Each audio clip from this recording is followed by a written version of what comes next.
Sadaşivasamarambam Jnanasammandacharyamadyamam Asmadacaryaparyantam Vande Guru Paramparam. I welcome you all with my love and respects. So today we have one more important thing. Release of prayer wheel for our disciples with the Guru Mantra. Do you have a smaller version also? You should make smaller version also. This is almost larger size, like a US Coca-Cola cans. See, this is a prayer wheel come weight lift. Namah Shivaya, Namah Shivaya, Namah Shivaya, Namah Shivaya. Beautiful. But for human beings, unconsciousness and tamas, this heavy weight is required. Only then they will remember. They are doing ajapa and they won't fall asleep. You understand? Otherwise, they will fall asleep. Yesterday, somebody gave me a japa counter. That and all will not work for people. They will fall asleep in 2 minutes. This heavy only will work. Because after 5 minutes you have to change the hand. This only will work. Have smaller version, but even then, initially this is best. So it is a Buddhist tradition. They believe how many times mantra is written in this. Each time when you recite, it is equivalent to chanting that many times, number of times. My mother will tell, anything you give it in his hand, in 10 minutes it will be peace, peace. So I think I have fulfilled our wish, our words.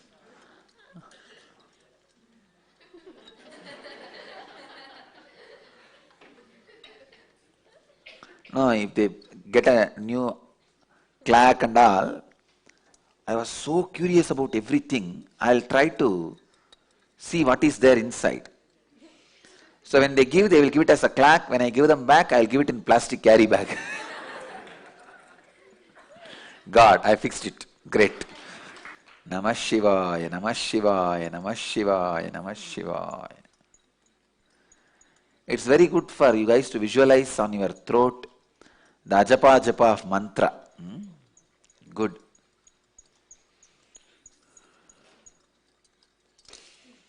So this will become one more addition for all our guys, regular carry, regular luggage. But they have done very beautifully. The mantra they have carved very beautifully. Good. It's available in our gallery. Today, second level Nirahara Samyama, third day, successfully happening. Let's start the satsang. You can start the questions.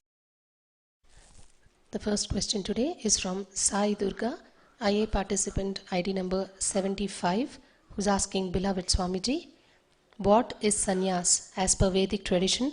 What are the ethics followed by a Sanyasi and the qualities he should display? Also, could you please give us some insights on the Manusmruti and who Manu was? Thank you so much, Swami. Sai Durga. Sai Durga, it's a beautiful question. What is Sanyas as per Vedic tradition? Enlightenment, using a body and breathing life into the science of enlightenment is Sanyas. Understand? Enlightenment, breathing, and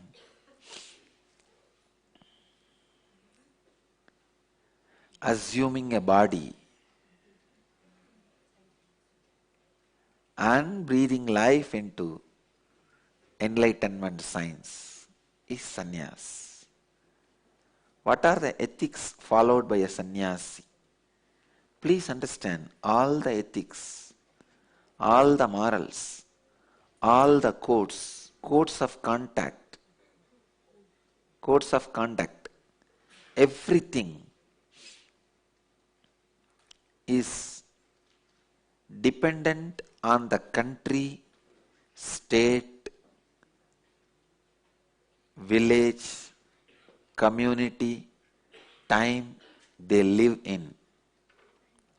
Only one great ethics by them. They radiate intense bliss, energy, and completely centered on the higher self. You are asking what are the ethics followed by a sannyasi and the qualities he should display. No.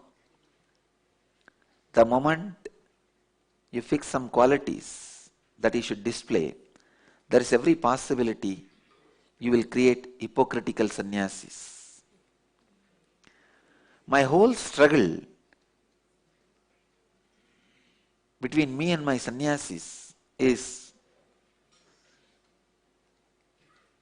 trying to evolve them to an enlightenment, radiating enlightenment, without giving them pseudo-ethics. If I would have created a pseudo-ethics, by now I would have had lakhs of sannyasis, because it is very easy to follow any pseudo-ethics. If I say, be always smiling, be always compassionate, just be non-possessive, if I just give some 10 rules, and this is enough, you display these qualities, I will have lakhs here sitting around me.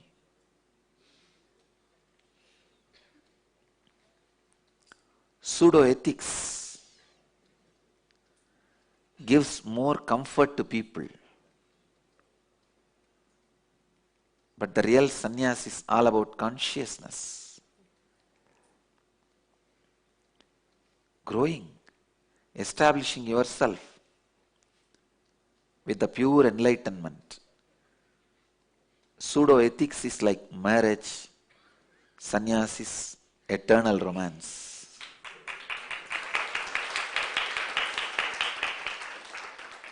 With pseudo-ethics, you come to terms and settle down. You settle. I tell you, pseudo-ethics is not what I expect from my sannyasis. Be honest to your core. Be true to your capacity. Be true to your possibility. Also, the next part of the question is, also could you please give us some insights on Manusmruti and who Manu was? Manu was the first human being, enlightened human being, started developing a concept of civilization. The first human being who started thinking and developing the concept of human civilization. His collective accepted understandings are only called Manusmruti. Please understand. Collectively accepted understandings is Manusmruti.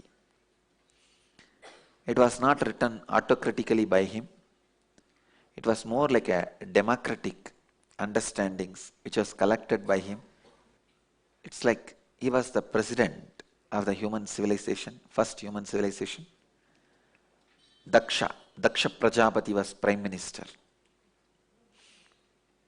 That is the way the human civilization started. Manu was doing more of a spiritual work, and Daksha Prajapati was doing more of a execution. Daksha Prajapati is son-in-law of Manu. Manu's daughter Prasuti. The meaning of the Prasuti means execution power. Executive power. I don't know whether it was really a woman named as Prasuti, or it is just the power given by Manu to Daksha Prajapati.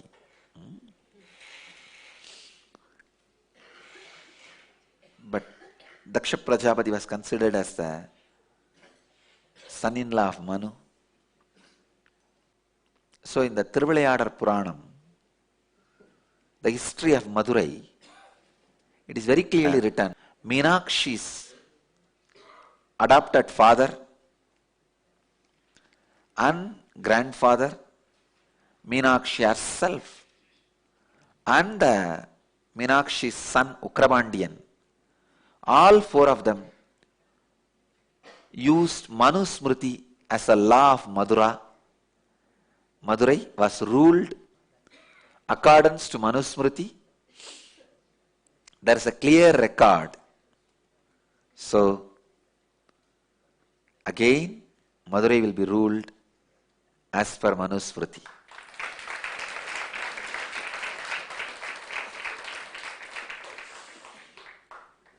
Next question. The next question is from Zuzana, IA number 16, who's saying, Dearest Swamiji, please specify and clarify these three terms, Kundalini awakening, third eye opening, enlightenment, and how exactly is each of these phases manifested in the body. Thank you. Susanna, it's a very funny question. She's asking, please specify and clarify these three terms, Kundalini awakening, third eye opening, enlightenment. I can say Kundalini awakening is like a first step. Your body starts responding to the highest auspicious presence. Third eye opening is like your body, your biomemory is connected to that highest auspicious presence. Enlightenment is like becoming one with that auspicious presence. It's like you getting up and moving the screen is Kundalini awakening. Seeing what is there on the other side is third eye opening. Becoming one with the other side is enlightenment.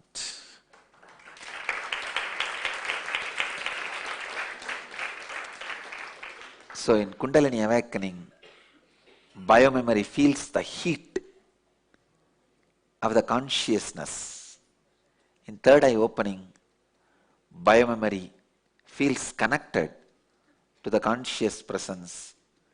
In enlightenment, biomemory becomes one with the conscious presence. Being in his presence awakens Kundalini. Working with his presence awakens third eye opening. Becoming his presence is enlightenment.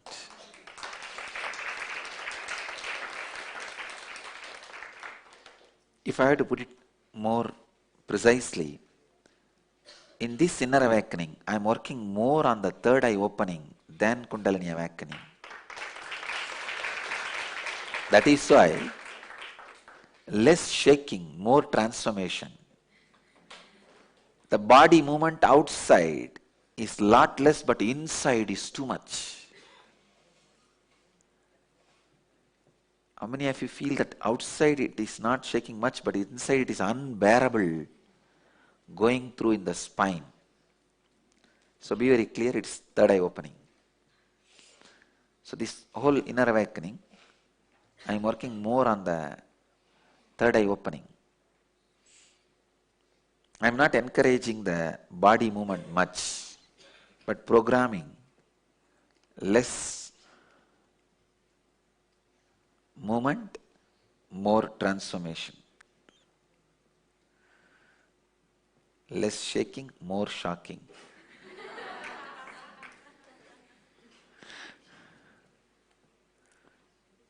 Next question.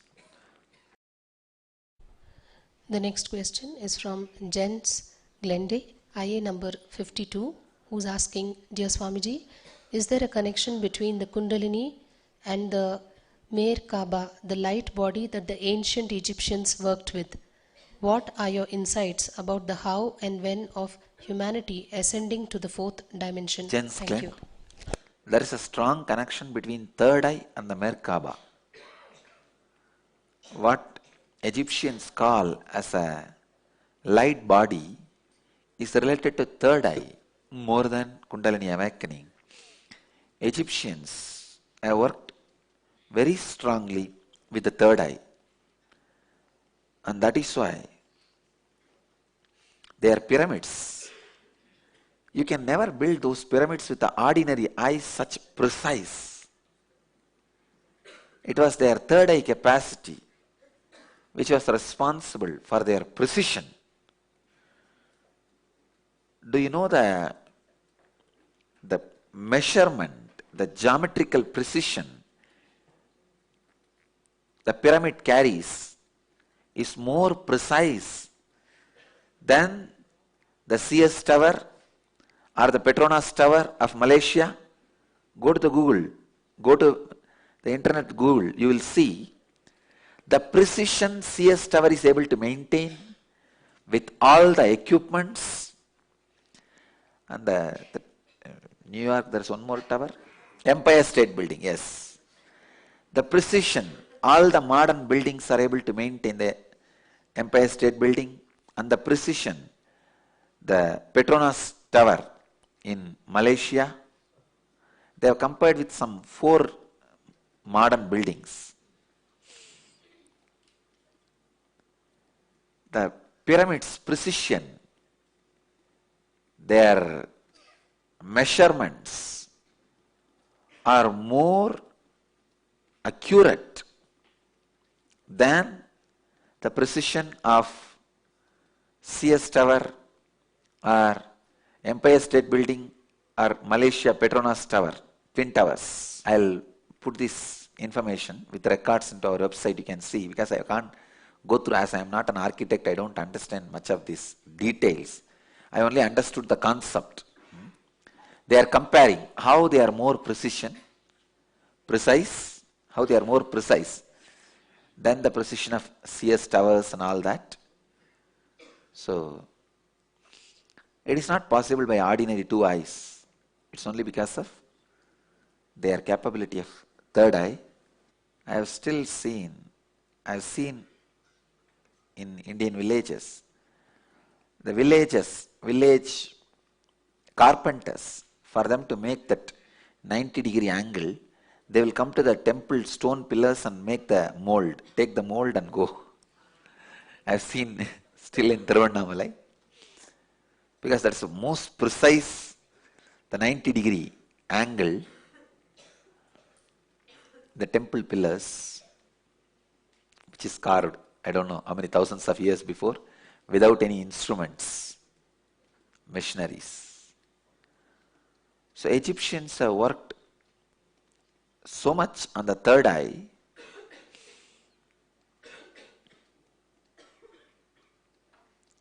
Only thing they missed is the last part of enlightenment. Somehow, unfortunately, the people who funded the research have influenced the research in the last part. See, in India, kings have funded the research but never able to influence the Brahmins. Brahmins are very clear. You may fund the research, but you can't influence. You are separate and the research results are separate. Bow down to the Brahmins and Sannyasis for keeping their research and development unadulterated by the whims and fancies of the funders of researches. See, in the modern day, any research will be funded by company or anybody only if the results are going to be in their vested interests. If it is only going to favor their vested interests, support their packet. But the Brahmins and Sannyasis have kept the purity of the research and development. They saw to it, they took the responsibility of not being influenced by the kings who fund the research. But in Egypt that did not happen. The researchers were influenced by kings. Finally, the place of the Almighty, ultimate, the unknown God was taken over by the king itself. That's the only place where they missed. In India, we did not allow that. We did not allow the king worship. Meenakshi was not worshipped because she is a queen. She was a queen, no. She was worshipped because she was God. If it was the reason, if the being a queen was the reason for her worship, then her mother would have been worshipped. Her daughter-in-law would have been worshipped. No. Her father would have been worshipped. No. We don't even know where their samadhi is. Meenakshi was worshipped because she was incarnation, God, not because she was king or queen.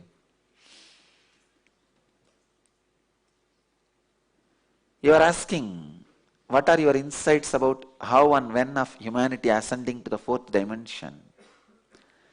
Gents Glenn, we have entered into the fourth dimension 5,000 years before. Vedic civilization has took humanity to fourth dimension 5,000 years before. Now actually I am leading you to the sixth dimension. In next 3 years, the humanity will be ascending to the sixth dimension.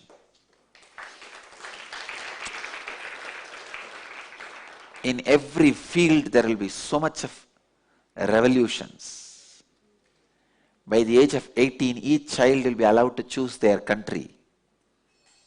It is going to be a global kingdom very soon. I see very clearly, very soon,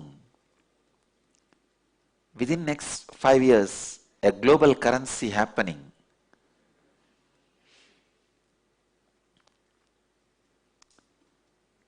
Many of the things, education,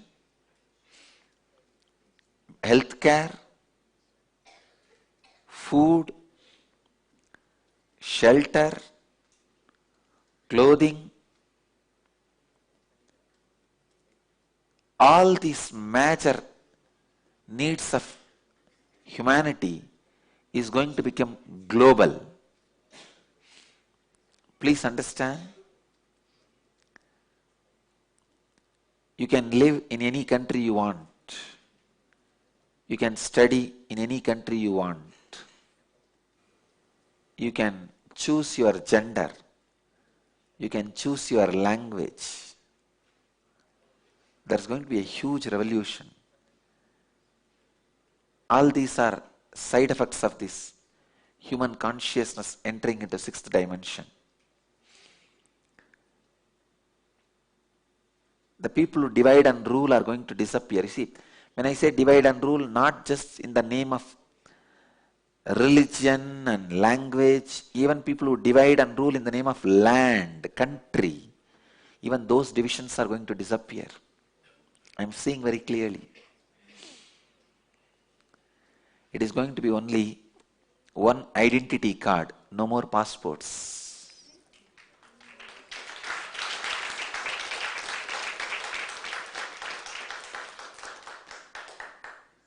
These are not my dreams or visions. Please understand, I am not dreaming or envisioning. I am just predicting.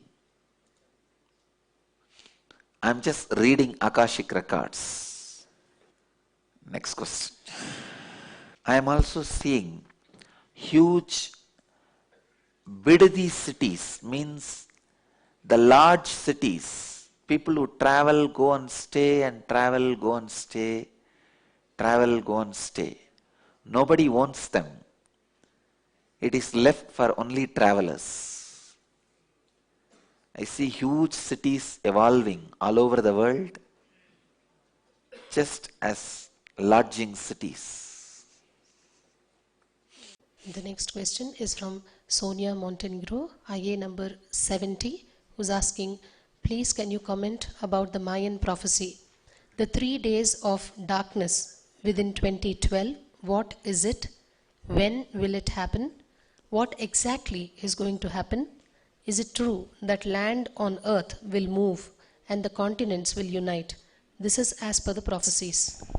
Sonia Montenegro, the interpretation you read, I don't think is a right translation and interpretation. I myself have gone through the Mayans records.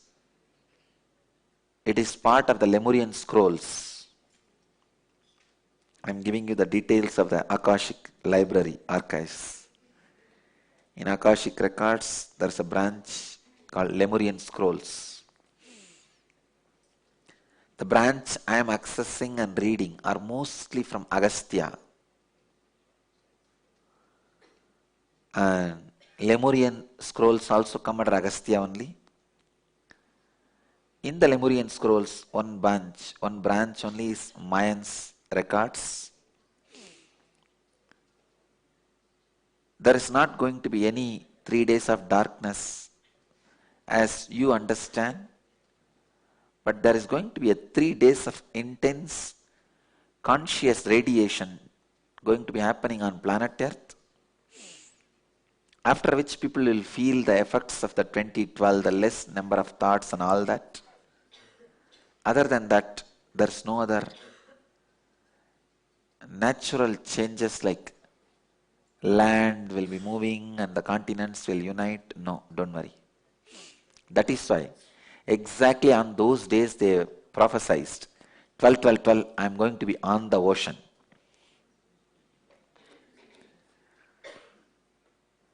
Radiating the positive conscious energy.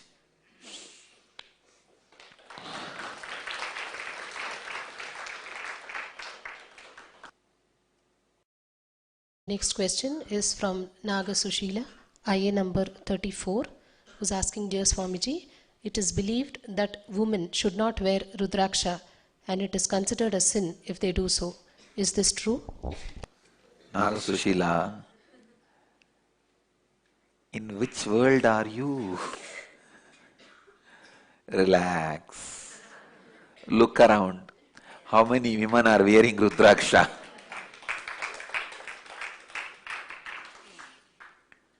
Women can wear Rudraksha. It is not sin. Women can wear Rudraksha even during the periods. Actually, I prescribe, encourage and recommend wearing Rudraksha by women even during the periods time, because Rudraksha has the capacity to store energy and supply to your body whenever you need. So during the periods, your body and mind is in low energy. If you wear the Rudraksha energized, it will supply energy to you and take care that you don't fall into depression. So I sincerely recommend all women all over the world wear Rudraksha all the time, especially during the periods. Next.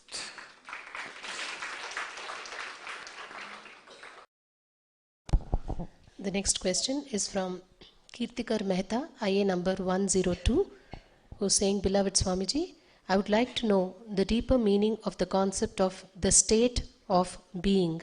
How do I know that I am in this state? How is it different from being in a meditative state? The state of being, both one and the same. You are asking, how do I know that I am in this state? See, after cleaning your rectum 3 times with enema, cleaning your nostrils with neti, dauti and all the kriyas, if you just sit, do you need to believe that you are in peace? So you know what is peace. Same way, the state of being will happen in you without even having the doubt whether I am in that state or not. So, relax from this doubt. That state will happen. But as long as you are continuously verifying, it's like you are digging out the mango seed you sow once in every day and see whether it has sprouted or not. Give a little time. I tell you, sometime the time makes you forget your doubts, and that itself makes you enlightened. You just need to have patience to forget the doubts related to whether I am or not, whether I am progressing or not. By remembering these questions every day, you are only going to stop your progress. In course of time, you will forget this doubt. That itself will make the progress happen.